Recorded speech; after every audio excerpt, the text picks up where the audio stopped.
Klaipėda. Būkit laimingi, brangiai.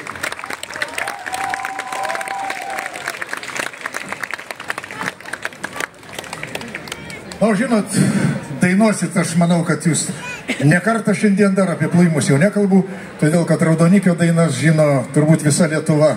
Paprastas jums pavyzdėlis, važiuoju taksi į Raudonikio koncertą, mes Vilniuje tokį irgi darėme. Ir taksisto klausiu, ar žinai, kas yra Algimantas Raudonikis? Ne. O Raudona rožė, tai kiekvieną savaitę prie stalo dainuoja. O taip yra su Raudonikiu. Aš Raudonikį dar pavadinčiau ir jūrininku. Iš tikrųjų jisai plaukė Atlanto vandenyne bent 2 mėnesius laivu.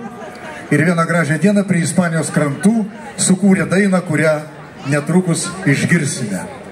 Į sceną kviečiu dabar, gerai, jūros šventė šiemet 90, Raudonikiui 90, o Aistei Pilvelytei visada jauna ir gražiai, tiesiog šiandien jos gimtadienis, sutikit žvėriškai. Aistė Pilvelytė mums dainuoja Toli dingsta laivas. Aistulė, sveikinu.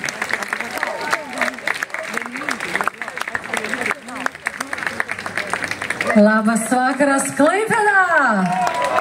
Man labai gera visada čia būti šitame pačiame gražiausiame Lietuvos mieste.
life.